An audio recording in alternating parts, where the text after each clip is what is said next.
Umigting ang tensyon sa pagitan ng mga leader ng Spain at Germany matapos ang kawalang kibo ni Chancellor Friedrich Merz habang binabatikos ni US President Donald Trump ang pamahalaan ng Espanya.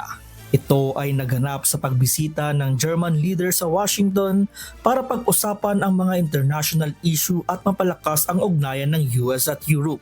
Nauna nang pinuna ni Trump ang pamahalaan ng Espanya at nagbanta na puputulin ang ugnayang pangkalakalan sa bansa. Ang kritisismo ng US President ay kasunod ng desisyon ng Madrid na hindi payagan ang Estados Unidos na gamitin ang mga airbase sa Espanya para sa operasyon laban sa Iran.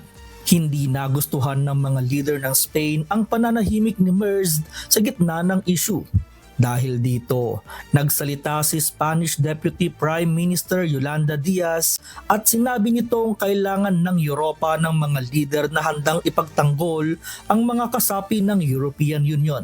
Ayon kay Diaz, hindi dapat nagpapakita ng labis na pagsang-ayon ang mga leader ng Europa sa mga desisyon ng Amerika.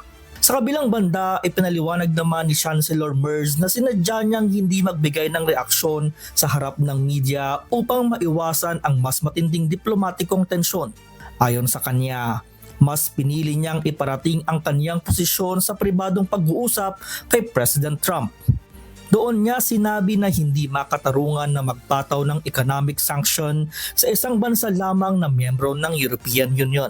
Sa kabila ng kritisismo mula sa Madrid, sinabi naman ng mga opisyal ng Germany na nananatiling matatag ang relasyon ng dalawang bansa.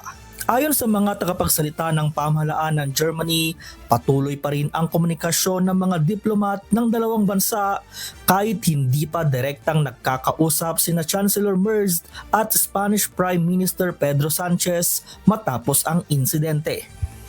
Sa kabila nito, naniniwala ang mga leader ng Spanya na malalampasan din ng dalawang bansa ang kasalukuyang tensyon. Nananawagan din ang ilang opisyal ng Espanya sa mga leader ng European Union na magsalita at ipagtanggol ang international law sa gitna ng patuloy na tensyon sa Middle East. Val Onya, humahataw sa balita ngayon.